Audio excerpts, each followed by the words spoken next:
Praise the lord. ఎడారిలో సెలయేర్లు మే 12. నమ్మువానికి సమస్తమును సాధ్యమే. మార్కు 9:23. ఈ సమస్తమును అనేది ఊరికే లభించదు.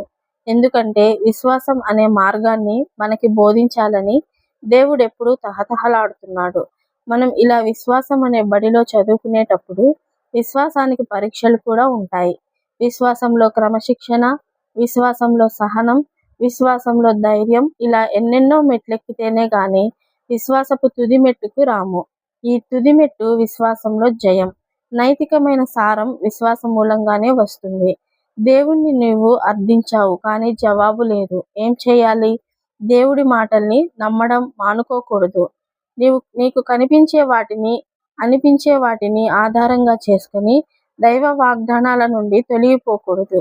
ఇలా స్థిరంగా నిలిచి ఉంటే విస్తారమైన శక్తి, అనుభవాలు నీలో పోగవుతాయి. దేవుని మాటకి వ్యతిరేకంగా జరుగుతున్న సంఘటనలను చూస్తూ కూడా విశ్వాస పీఠం మీద చలించకుండా ఉన్నప్పుడు నువ్వు బలపడతావు. ఒక్కోసారి దేవుడు కావాలనే ఆలస్యం చేస్తాడు. ఈ ఆలస్యం అన్నది కూడా నీ ప్రార్థనకి జవాబు లాంటిదే. నీ విన్నపం నెరవేరడం ఎలాంటిదో ఆలస్యం కావడము అలాంటిదే.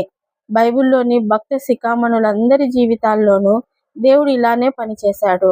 అబ్రహాము, మోషే, ఏలియా మొదలైన వాళ్ళు ప్రారంభంలో గొప్పవారేమీ కాదు, కానీ విశ్వాస శౌర్యం వల్ల గొప్పవాళ్ళయ్యారు. ఈ మార్గం ద్వారానే దేవుడు వాళ్ళకి నియమించిన మహత్తర కార్యాలను కడతీర్చగలిగారు. ఉదాహరణకి, దేవుడు యోసేపును ఐగుప్తు సింహాసనం ఎక్కించడానికి సిద్ధపరుస్తూ ఉన్నప్పుడు దేవుడు అతన్ని పరీక్షించాడు. అతన్ని పరిశోధించినవి కారాగారంలోని కటిక నేల మీద నిద్ర, చాలీచాలని తిండి కావు.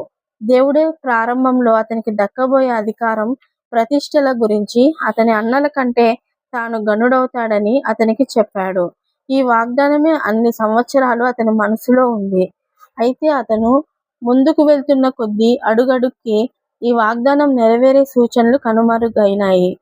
చివరికి చెయ్యని నేరానికి జైలు పాలయ్యాడు. బహుశా నేరం చేసి బంధించబడిన నేరస్తులు ఒక్కొక్కరే విడుదలై వెళ్ళిపోతూ ఉంటే యోసేపు మాత్రం చెరసాలలోనే మగ్గిపోయాడు. అక్కడ ఒంటరితనంలో గడిపిన ఆ గడియలే అతన్ని పదును పెట్టినాయి. అవి ఆత్మాభివృద్ధి కలుగు చేసే గడియలు.